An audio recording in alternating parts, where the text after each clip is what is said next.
Okay, so we said feet maybe a little bit narrow. It's probably not much to see there in terms of two, but yeah, a little bit narrow will just help get yourself a little bit more movement in the swing. Okay, sometimes wide stance just restricts you. I guess you've got balance, but you can't really move as effectively. Yeah. Okay, so but other than that, your swing, your setup, should I say, is looking really, really good.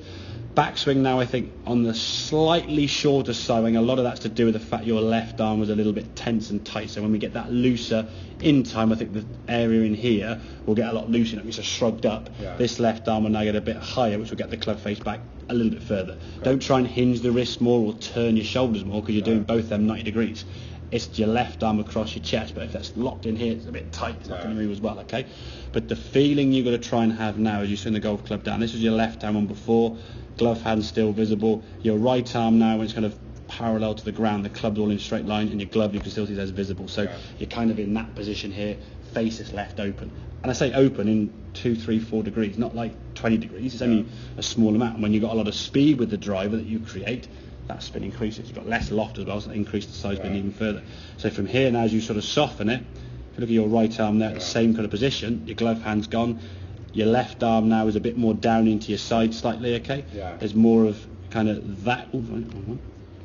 There's more kind of that, whereas that kind of looks a bit kind of locked on top. The fact we can see your glove hand with the fact we can see the different position of the shaft when your left, your right arm's at the same kind of position means you've hinged your wrist better, you've squared the club face up better, and you see the club face now releases around your shoulders nicely.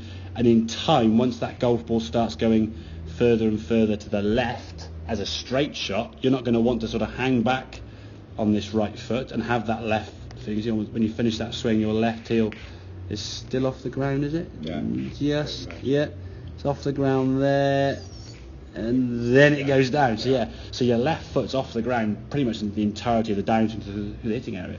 But that's just you trying to hit the ball non-right, like you said. When the ball goes right, you try to stop going right, and you just try and pull it left. And pulling left is off the back foot, feet off the ground, just a big. So that's me subconsciously doing that. 100%, yeah. Just so should it? you don't want to. The thing is, should I move? Should I? It can move. The left foot can move, and it shouldn't. The thing is, again, the lifting of the left foot. So that foot action is a symptom to a golf ball doing that to the right.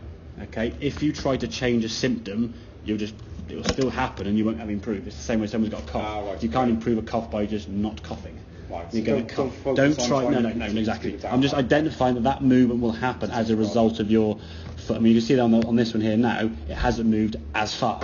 Okay, just because you're able to square the club face up. And once you start squaring the shot up with the arm doing this, the arm is going left now. So rather than doing this, you'll go, I don't want to go there, I want to go this way. So you'll start just going to target more, and then eventually you'll start to do a bit more weight will shift to this foot. And once this weight's on this foot, exactly. It's only off the ground because the weight's on this foot. If I just stand there and lean to my right, this heel lifts, and with speed and rotation now, this heel's off the ground.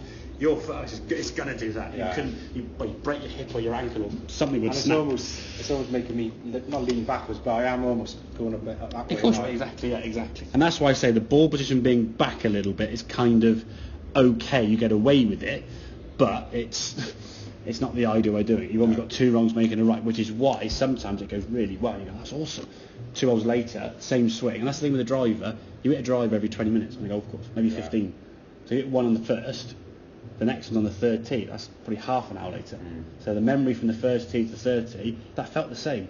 But you've hit probably 8 shots with different clubs, bending over, doing this, walking up and down. Is it when you that? It's hard to measure. Is it the same? So don't fall into that sort of trap of going, I'm swinging the same every single time. The ball goes different. Well, the ball goes different. You are doing different. It doesn't feel much different because you can't identify the two swings half an hour apart. Okay, so work on that left elbow folding and make some swings with your left arm by itself. Just feel how that left arm should fold. You want this position to be here. The left elbow at this point should be pointing down, which you can see there it is, rather than being sort of out to the side here. When you did one arm swings, it was kind of up there, wasn't it? So this elbow, don't try and lock it and suck it in. Just let it just hinge and fold kind of that way, as you would like a backhand shot here, just sort of swing through. So this sort of motion here now, kind of thing. That's how your arm's going to work there, not elbow up high or straight left arm. Make sense? Yeah, look it. Good man.